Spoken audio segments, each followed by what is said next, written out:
Olá, turma. Irei abordar, discutir um pouco sobre o tema projeto de aplicativos móveis. Aqui é o nosso roteiro, certo? E esses pontos eles serão discutidos no decorrer da apresentação. Com o surgimento, dos dispositivos móveis, como o smartphone, tablet, entre outros, veio a necessidade de adaptar, o aplicativos desktop para aplicativos móveis, certo? E o projeto de aplicativos móveis, ele nada mais é do que abordar técnicas que melhoram a qualidade dessa aplicação para os diferentes tipos de dispositivos que existem no mercado, certo? Então, o que é o projeto de aplicativos móveis, certo? O projeto de aplicativos móveis, ele vai abranger técnicas, atividades técnicas e também atividades não técnicas. E essas atividades, elas visam estabelecer a percepção e a aparência do aplicativo móvel, criar um layout estético, responsivo da interface do usuário, estabelecer o ritmo de interação, definir uma estrutura, planejar, como será essa navegação, que o usuário vai ter no aplicativo. Então, tudo isso é levado em consideração no projeto de aplicativos móveis, para você conseguir a melhor qualidade possível dessa aplicação. Então, por que é importante?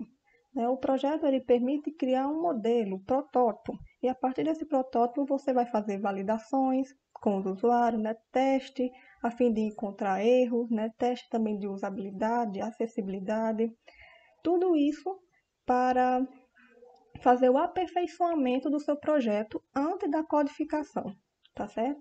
Então, o projeto ele permite criar um modelo que pode ser avaliado em termos de qualidade e aperfeiçoado antes de os códigos e os conteúdos serem gerados, certo? E como eu vou saber se o trabalho, esse projeto, ele foi realizado corretamente? Revisando, certo? Na hora de você criar um modelo, você sempre vai estar lá revisando a fim de encontrar erros, inconsistências, omissões de funcionalidade. Então, sempre que vai fazer um projeto, de aplicativos móveis, você vai fazer sempre essa validação, sempre revisando para poder conseguir alcançar seu objetivo, entregar um produto de qualidade. Então, as considerações e soluções alternativas, é avaliado até que ponto o modelo de projeto atual ele irá levar a uma implementação efetiva. Apesar dos dispositivos móveis, eles terem muitas características em comum, cada usuário terá percepção diferente, das funcionalidades e dos recursos que desejam encontrar no aplicativo. Cada usuário tem necessidade diferente. Então, quais recursos, qual funcionalidade eu irei disponibilizar, no meu aplicativo móvel que consiga suprir a necessidade de todos os usuários, algo que também deve ser levado em consideração. Como existe aí uma grande variedade de dispositivos no mercado e cada dispositivo ele possui um sistema operacional diferente, pode ser algo complexo de desenvolver, porque cada sistema operacional ele vai exigir conhecimento em linguagem diferente. Então, para cada um vai ter recursos e permissões diferentes. E isso pode ser um desafio, um desafio que deve ser superado. Então, a gente tem aí diferentes dispositivos móveis, que utilizam diferentes sistemas operacionais. Os dispositivos móveis, eles tendem a ter tamanho de telas menores e mais variados do que os computadores pessoais, E isso pode dificultar, porque quanto menor a tela, menos informações terá, vai ser visível para o usuário. Então, quais informações eu irei colocar, vou exibir para o usuário, Isso deve ser pensado.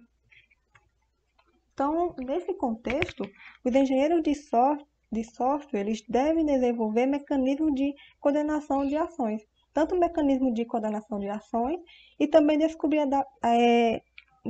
ou adaptar, algoritmos existentes, de modo a preservar a vida útil das baterias, certo? Pode ser que o aplicativo móvel ele consuma bastante energia, do celular e diminui a vida útil.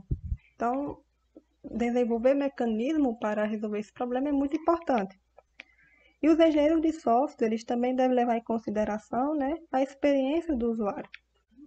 Considerações técnicas. Dentre as muitas considerações técnicas a serem tratadas pelos aplicativos móveis, estão as seguintes. A primeira é que existem diferentes plataformas de hardware e software, né? Hardware e software disponíveis que diferem muito de um dispositivo para outro, né? E por consequência, por causa dessa diferença de software e hardware, vai ter um aumento no custo, né? Vai aumentar o tempo de desenvolvimento e, consequentemente, vai aumentar o custo também, certo? Além de dificultar o gerenciamento das configurações. O segundo é que muitas das estruturas de desenvolvimento em linguagem de programação, né? É mais fácil portar aplicativos clientes magros para vários dispositivos do que aplicativos projetados para executar exclusivamente no dispositivo móvel. O terceiro ponto é que muitas lojas de aplicativos com diferentes regras e ferramentas, né? Cada plataforma móvel tem sua própria loja de aplicativo e seus próprios padrões para aceitar aplicativo. Então, como cada uma tem seus padrões, né? O desenvolvimento de um aplicativo móvel para diversas plataformas existentes deve ocorrer separadamente. Para cada versão do aplicativo, é necessário ter um especialista, né, de padrões. O quarto é que os ciclos de desenvolvimento são curtos, né? Muitas vezes os engenheiros de software eles utilizam processos de desenvolvimento ágeis ao construir o aplicativo móvel, na tentativa de reduzir o tempo de desenvolvimento. Essa possibilidade dos dispositivos móveis conseguirem interagir com os espaços, né, inteligente tem a possibilidade de criar plataformas de aplicativos personalizados, certo? O quinto é que tem limitações na interface do usuário e complexidade de interação com os sensores e câmeras. Os dispositivos móveis eles têm telas menores do que os computadores pessoais e o conjunto de possibilidades de interação é mais rico, além de utilizar cenários baseados em conhecimento de contexto. O sexto é o uso eficiente do contexto. Os usuários eles esperam que os aplicativos móveis eles apresentem experiências personalizadas, conforme o local físico de um dispositivo em relação ao recurso de rede disponível. Sétimo ponto é o gerenciamento de energia, né? Iluminações traseiras, questão de iluminação, leitura e escrita da memória, né? O uso de conexões sem fio, uso de hardware, especialização e velocidade do processador. Tudo isso ela tem um impacto sobre a utilização de energia e precisa ser levado em conta pelos desenvolvedores de software. Modelos e política de segurança e privacidade. Política de software que aumenta o nível de confiança na segurança e na privacidade de um aplicativo móvel. Frequentemente reduzem a utilização do aplicativo e a espontaneidade da comunicação entre os usuários. O nono ponto é a limitação computacionais e de armazenamento. Quando o aplicativo móvel pode interagir com o dispositivo e serviço em seus ambientes, é fácil sobrecarregar, né, o dispositivo móvel em um enorme volume de informação. Então, procurar atalhos de programação e meios para reduzir essas demandas, né? O décimo ponto é que os aplicativos dependem dos serviços externos, né? A construção de clientes móveis magros, né, sugere a necessidade de contar com provedores de web service e recursos de armazenamento na nuvem. Desenvolvimento de aplicativos móveis. O autor Andrew descreve um modelo de processo de engenharia espiral para o projeto de aplicativos móveis contendo 6 atividades. A primeira atividade é a formulação. Os desenvolvedores devem estar conscientes das atividades humanas, né, sociais, culturais e organizacionais que podem revelar, né, os aspectos ocultos na necessidade dos usuários e afetar as metas de negócio e a funcionalidade dos aplicativos móveis propostos. O segundo é o planejamento. São determinados os custos totais e os riscos do projeto. É estabelecida a agenda detalhada e o processo dos próximos incrementos, né? Tudo isso é documentado. O terceiro é uma análise. São especificados todos os requisitos do usuário, né? Identificado os itens do conteúdo necessário. O quarto é a parte da engenharia, né? Examinar as restrições impostas pelos dispositivos móveis pretendidos, incluindo as considerações impostas pelas tecnologias de rede sem fio escolhida e a natureza do web service necessária para implementar o aplicativo móvel. O quinto é a implementação e teste, né? Você vai testar, fazer teste de usabilidade, acessibilidade, né, com os usuários, não? Então aqui você vai fazer os testes, né, e codificação do aplicativo, né? Os dispositivos móveis são menos seguros e relativamente fáceis de atacar. Então, por isso que você tem que fazer todo o teste para identificar esses possíveis problemas, né? Esses possíveis lacunas no código para prevenir possíveis ataques. O sexto é a avaliação do usuário. Então, a avaliação quanto à sua usabilidade, né, acessibilidade. Então, começa o processo de formulação do próximo incremento. O autor Andrew, ele sugere, né, que tanto a personalização como a flexibilidade da localização seja algo primordial de todo aplicativo móvel. Então, o aplicativo móvel ele deve dar a possibilidade do usuário fazer a personalização de acordo com sua preferência. Certo? Deve também possibilitar que o usuário receba, né, informações e fazer translação em tempo real, independentemente do local físico, que a plataforma ela seja de fácil utilidade, né, seja usual e de fácil entendimento. Certo? Então, são pontos que devem ser levados em consideração para melhorar a experiência do usuário. Certo? E aí, levando isso em consideração, Andrew ele sugere 6 importantes fatores para você avaliar a qualidade, certo? Então tem a questão da funcionalidade, a confiabilidade, a usabilidade também, a eficiência, a facilidade, a manutenção e a portabilidade. Tudo isso com foco na satisfação do usuário, certo? Então aqui é um checklist, certo? Que vai ajudar os engenheiros de software e também os designers a avaliar a qualidade global de um aplicativo móvel. Então, todas essas perguntas aqui, certo? Elas devem ser examinadas, né? Devem ser respondidas para medir o nível de qualidade da sua aplicação. Então, a questão de opções de conteúdo, a função de navegação, elas podem ser ajustadas às preferências dos usuários. O conteúdo, né, as funcionalidades podem ser personalizadas para a largura de banda em que o usuário se comunica, né? O aplicativo leva em conta sinais fracos ou perda de sinal de maneira aceitável, certo? Foi dada a consideração adequada à disponibilidade de energia e dispositivos, né? Então, essas perguntas elas devem ser respondidas para você conseguir avaliar e medir a qualidade da sua aplicação, do seu dispositivo móvel, certo? Projeto de interface do usuário.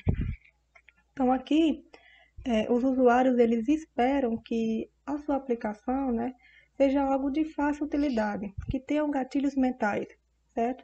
Assim que ele entrar no aplicativo, ele reconheça aquela funcionalidade. Por exemplo, uma pessoa que não consegue ler nem consegue escrever e está utilizando o WhatsApp, né, quer enviar uma mensagem para alguém. Então, ela entra no WhatsApp e vê um íconezinho de gravar, né? Um microfone. Então ela associa logo que aqui dali é para gravar áudio. Então você tem que utilizar esses gatilhos mentais para dar essa facilidade de ser algo fácil de utilizar e de memorar. Então assim que ela entrar no aplicativo, ela vai lembrar que aqui dali faz tal coisa, né? A funcionalidade faz tal coisa está localizada em tal canto, que é algo que seja de fácil utilidade. Então, a acessibilidade é uma questão de projeto importante e deve ser considerada no projeto centrado no usuário. Para conseguir uma interface usual e acessível, devemos responder às perguntas, né? A interface do usuário é consistente entre os aplicativos? O dispositivo deve operar em conjunto com diferentes serviços de rede? O dispositivo é acessível em termos de valores dos envolvidos no mercado-alvo? Então, tudo isso tem que levar em consideração e melhorar, né, a experiência do usuário. Quanto aos aplicativos sensíveis ao contexto, nós temos que o contexto ele permite a criação de novos aplicativos baseados no local do dispositivo móvel e da funcionalidade a ser apresentada por ele. Em uma discussão sobre aplicativos sensíveis ao contexto, Roden assinala que a computação móvel mescla os mundos reais e virtuais, fornecendo funcionalidades que permitem a um dispositivo ser sensível à sua localização, tempo e outros objetos próximos. Para exemplificar o que foi dito por Roden, nós poderíamos imaginar um dispositivo fixo, como um alarme incorporado a um dispositivo autônomo ou ele ser transportado por uma pessoa. Mais algumas informações referentes aos contextos, nós temos que os sistemas móveis eles precisam produzir informações confiáveis na presença de dados incertos. E por ser um desafio extrair informações de contexto relevantes pela combinação de vários sensores, devido a problemas de ruído, calibração errada, desgaste, danos e clima, é preferível que se use a comunicação baseada em eventos no gerenciamento de fluxos contínuos de dados de alto nível de abstração em aplicativos sensíveis ao contexto. A configuração dos dispositivos ela deve ser flexível o suficiente para mudar com frequência, devido às práticas da maneira móvel de trabalhar. É importante que a infraestrutura de software ela suporte diferentes estilos de interação, como gestos, voz, etc. E os armazene em abstrações que possam ser facilmente compartilhadas.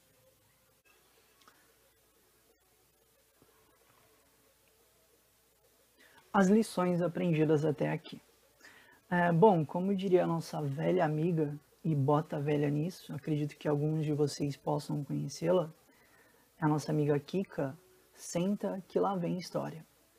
Bom, gente, algumas lições que a gente pode abstrair são que os cenários de utilização de aplicativos móveis, eles devem considerar as variáveis contextuais, como localização, usuário e dispositivo, e também as transições entre os cenários contextuais, como, por exemplo, o usuário ele sai do banheiro e vai para a cozinha, ou ele troca a sua caneta eletrônica e utiliza o toque para manipular, manusear o seu aplicativo. Também devem ser considerados no desenvolvimento de cenários de usuário localizações e ambientes, movimento e postura, dispositivos e utilizações, volumes de trabalho e distrações e também as preferências do usuário. Protótipos de interface de usuários iniciais para aplicativos móveis podem ser criados no papel, usando-se esboços ou uma combinação de fichas ou anotações em adesivos para simular os mecanismos de interações que são importantes. Porque esses protótipos iniciais, como a gente já viu, eles podem ajudar na descoberta de erros, de inconsistências, omissões, antes que os dispositivos pretendidos entrem em ação, vá para o mercado. Então, os protótipos podem ser criados para serem executados nos dispositivos móveis pretendidos quando os problemas de layout e posicionamento estiverem resolvidos. E aí sim você pode lançar ele no mercado sem mais preocupações.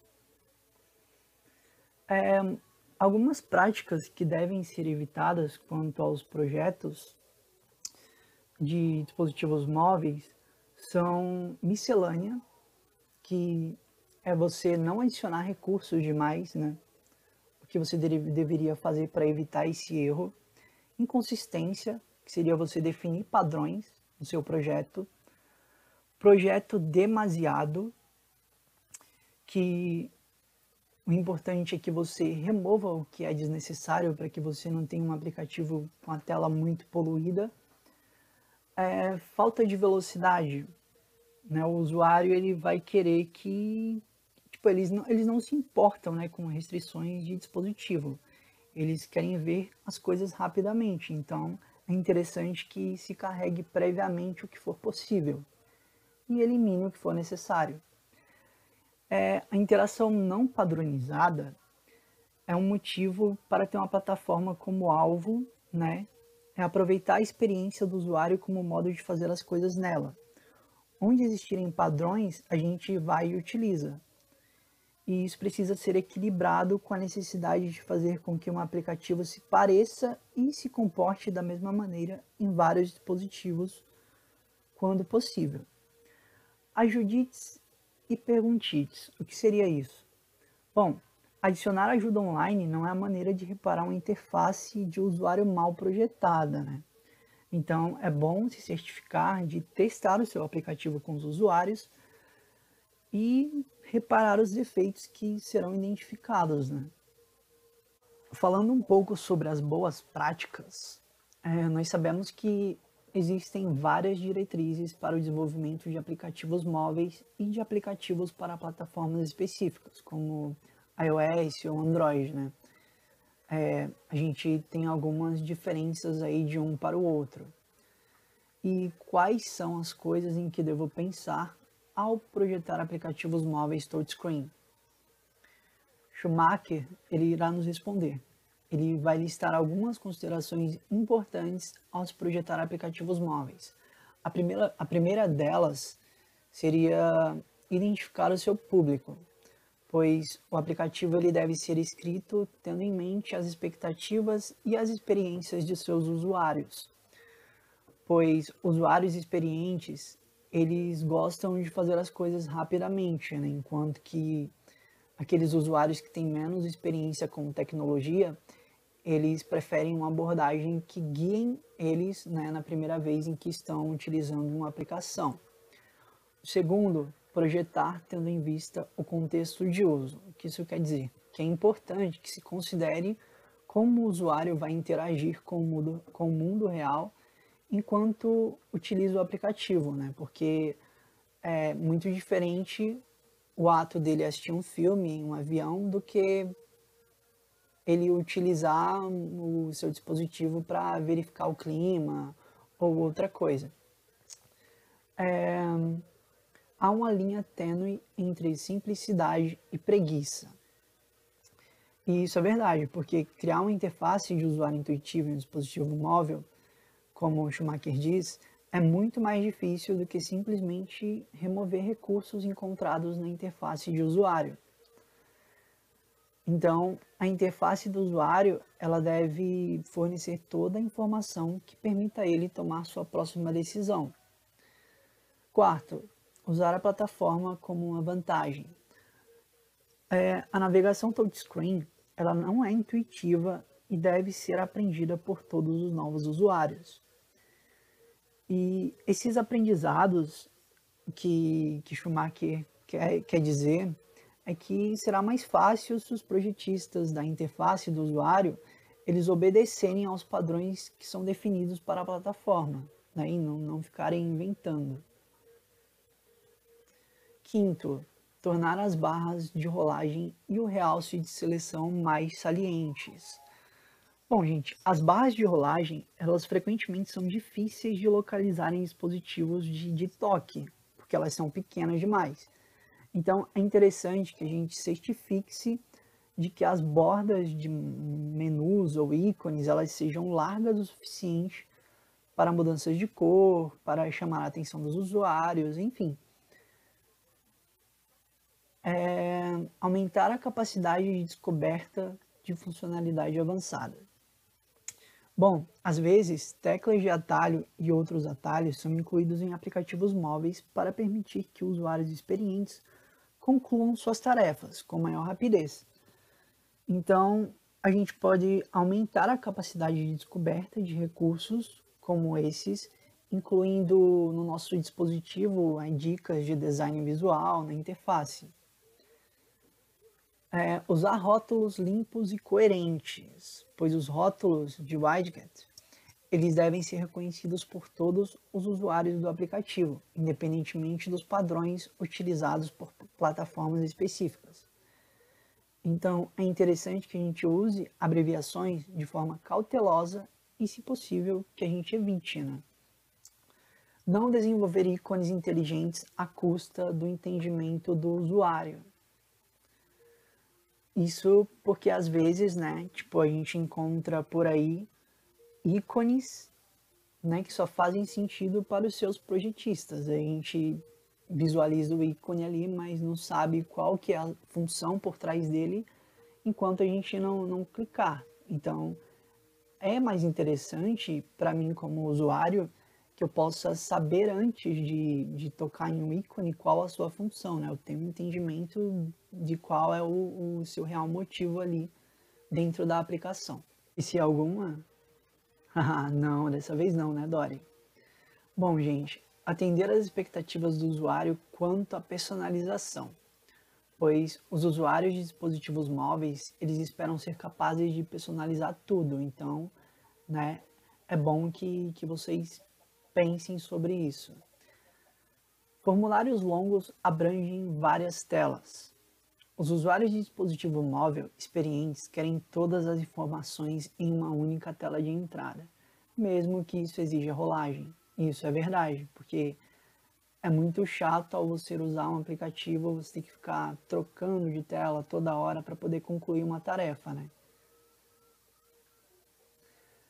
Algumas observações. O desenvolvimento de aplicativos nativos para várias plataformas de dispositivo pode ser dispendioso e demorado. Então, a gente pode pensar como poderíamos reduzir esse custo, né? Esse custo ele pode ser reduzido pelo uso de tecnologias conhecidas dos desenvolvedores, por exemplo, utilização de JavaScript, CSS e HTML, para criar aplicativos móveis que serão acessados com um navegador web no dispositivo móvel, como OpenWebOS, que é uma plataforma independente do dispositivo feita para permitir esse tipo de desenvolvimento. Sobre os ambientes de mobilidade, nós temos um pequeno problema, pois cada plataforma ela tem suas regras próprias de comercialização e distribuição, e cada uma vai variar no grau com que suporta tecnologias de aplicativos específicas. Então, como devemos escolher ambientes de mobilidade e plataformas? Vejamos a seguir. Yuan utiliza os seguintes critérios para avaliar vários ambientes de desenvolvimento interativo móvel. O primeiro deles são que recursos de produtividade gerais. O MAID ele deve conter ferramentas para suportar edição, gerenciamento, depuração, design arquitetural, documentação e os testes de unidade. Também deverá ter integração com SDK de terceiros, pois é provável que cada serviço de rede e da nuvem exija o uso de uma API ou de uma SDK específico, então é bem mais fácil trabalhar em apenas uma IDE do que em vários. Ferramentas pós-compilação. O mais eficiente, ele contém ferramentas que permitem otimizar o código-fonte de um aplicativo concluído para um dispositivo ou serviço móvel específico. 4. Suporte para distribuição sem fio. O bom MAID, ele deve permitir o teste do aplicativo distribuído dentro do ambiente de desenvolvimento. E isso pode ser aplicado quando o aplicativo móvel ele precisa acessar o web service ou outros aplicativos. Documentação e tutoriais. Mesmo as ferramentas de desenvolvimento gratuitas, elas precisam ser fáceis de aprender e usar. Então, é fundamental, né, que se tenha materiais de apoio adequados. 6. Desenvolvimento de aplicativos móveis de fim a fim. Frequentemente, os dispositivos móveis, eles não são poderosos o bastante para processar ou armazenar grandes volumes de informação de forma local. Isso é um fato. Então, é importante que se permita que os desenvolvedores eles criem, testem e distribuam projetos móveis inteiros usando mais de desktop. Os construtores de interface gráfica, eles permitem que protótipos possam ser feitos e testados rapidamente. Então, são esses todos os critérios que são requisitados para que você tenha um bom ambiente de mobilidade. Olá pessoal, boa noite. Eu vou encerrar aqui a nossa apresentação agora falando sobre alguns tópicos. E o primeiro deles é a nuvem. Acredito que grande maioria de vocês já ouviram falar e conhecem um pouco dela. E se não conhecem, né, eu vou tentar aqui explicar da forma mais simples possível para todos vocês. Bom, e agora vamos para o que interessa. A computação de serviços e a computação em nuvem, elas permitem o desenvolvimento rápido de aplicativos distribuídos em larga escala. Esses paradigmas da computação, eles facilitaram bem mais, né? E tornaram mais econômico, né, a forma de criar aplicativos em muitos dispositivos diferentes, seja computadores, smartphones, tablets, enfim. E no que consiste a computação de serviços e a computação em nuvem? A computação de serviço, ela se concentra no projeto arquitetural e ela vai permitir que o desenvolvimento do aplicativo seja feito por meio de descoberta e composição de serviços. Já a computação em nuvem, ela se concentra na distribuição efetiva de serviços para os usuários por meio de virtualização flexível e escalável de recursos e do balanceamento da carga. Dessa forma, pessoal, a computação de serviço ela desobriga os desenvolvedores de aplicativos móveis a integrar códigos-fontes de serviço no cliente que está sendo executado em um dispositivo móvel. Em vez disso, o serviço ele é executado fora do servidor do provedor e é pouco acoplado aos aplicativos que utilizam por meio de protocolos de troca de mensagem. Já a computação em nuvem, ela permite que o cliente, seja ele um usuário ou um programa, enfim, ela permite que ele solicite recursos de computação de acordo com a necessidade, além dos limites da rede em qualquer lugar ou a qualquer momento. A arquitetura da nuvem, ela possui 3 camadas, na qual, né, a gente pode chamar elas, no caso, de serviço. A primeira camada que a gente tem é a camada de software, que consiste em componentes de software e aplicativos hospedados por outros provedores de serviço. A segunda camada, que a gente pode nomear aqui, é a plataforma. Ela fornece uma plataforma de desenvolvimento colaborativo para dar suporte ao projeto, à implementação e aos testes que forem feitos por membros da equipe distribuídos geograficamente.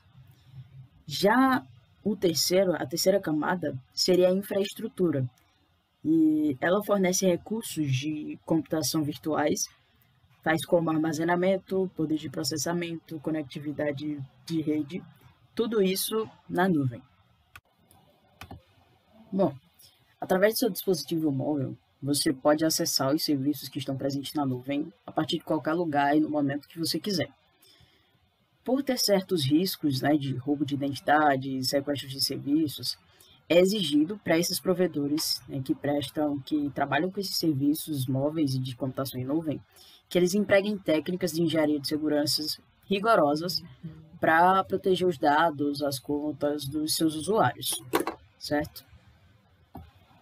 E como foi dito no início, a gente pode até não saber o que significa nuvem, mas ela está bem presente no nosso dia a dia.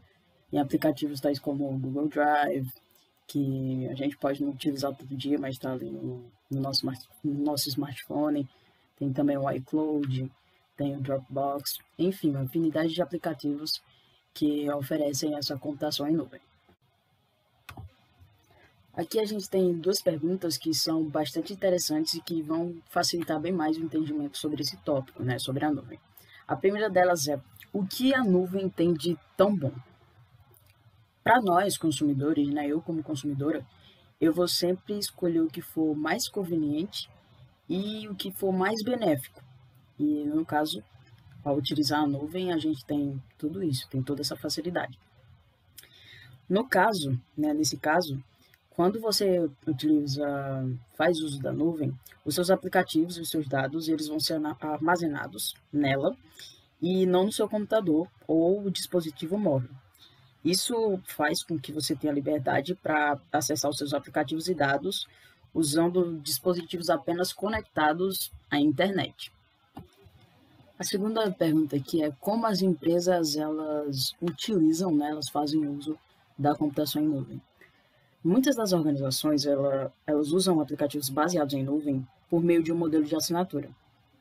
Isso porque ele vai oferecer um bom custo-benefício, justamente porque a organização paga somente pelo que usa. Além disso, como eu falei também anteriormente, ela é bem conveniente porque mantém a produtividade das pessoas, pois elas podem acessar os aplicativos, né, e dados usando qualquer dispositivo que esteja conectado à internet. A gente pode dizer também que a computação em nuvem ela aumenta a confiabilidade dos processos de negócios. Isso porque os dados eles podem ser espelhados em diversos sites redundantes na rede do provedor de nuvem. Alguns exemplos, né, de como as empresas usam a computação em nuvem é na comunicação, na produtividade, nos processos de negócio, no armazenamento de arquivos, backup e recuperação. Acredito que esses dois últimos sejam os mais conhecidos pela grande maioria. Agora vamos, né, para o nosso próximo tópico, que é a aplicabilidade da engenharia de software convencional. Antes de tudo, é importante salientar que não há nenhuma garantia de que um aplicativo de desktop ou um web app, né, ela possa ser facilmente adaptada para implementação como um aplicativo móvel. Porém, né, muitas das práticas da engenharia de software ágil, elas são utilizadas para criar aplicativos de computador desktop e podem ser usadas também para criar aplicativos móveis independentes ou software cliente móvel. E muitas dessas práticas utilizadas para criar web apps de qualidade se aplicam também à criação de, por exemplo, web service, que são usados pelos aplicativos móveis. Agora a gente vai adentrar aqui nos tópicos da aplicabilidade da engenharia de software. O primeiro deles que vale destacar é que, durante a formulação, é montado um conjunto de metas e histórias de usuário, na qual são seguidas práticas utilizadas em muitos modelos de processos ágeis. Né? Isso vai definir a experiência de usuários exigida e vai determinar as necessidades dos envolvidos a serem satisfeitas e as variáveis, né, contextuais a serem levadas em conta pelo aplicativo móvel. Outro ponto é que, durante a atividade de planejamento, as dificuldades do desenvolvimento para mais de um dispositivo ou plataforma, elas devem ser consideradas no orçamento e no cronograma do... Isso tudo para que os recursos necessários satisfaçam, né, todas as preocupações dos envolvidos e possam ser alocados adequadamente. Outro ponto é que, no desenvolvimento de aplicativos móveis, o tempo de colocação no mercado é fundamental. Além disso, né, frequentemente são introduzidos novos elementos tecnológicos e mudanças nos requisitos do usuário, à medida que o desenvolvimento ele vai avançando. Temos também que, durante a engenharia do produto, a análise e o projeto do conteúdo, elas são similares às ações adotadas na construção de uma web app. Por último, a gente tem aqui esses outros 3 tópicos, no qual o primeiro deles é que o projeto de aplicativo móvel ele pode ser acelerado pelo uso do conjunto de padrões de projeto, que está em franca expansão, e de projeto baseado em componentes voltado para aplicativos móveis.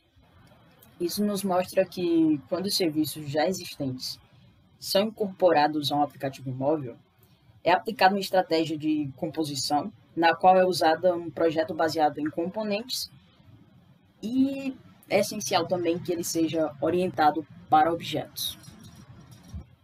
Outro ponto que a gente pode destacar é que o projeto de interface de usuário ele se aproveita decisivamente das lições aprendidas no design gráfico e estético de páginas web para dar suporte aos objetivos diferenciadores dos aplicativos móveis. E por último, a gente tem que os testes de utilização e distribuição ocorrem durante cada ciclo do desenvolvimento do protótipo. Isso quer dizer que revisões de código que são centradas em problemas de segurança, elas devem constar como parte das atividades de implementação. Essas revisões, elas devem ter como base principal, né, os objetivos de segurança apropriados e as ameaças identificadas nas atividades de projeto do sistema.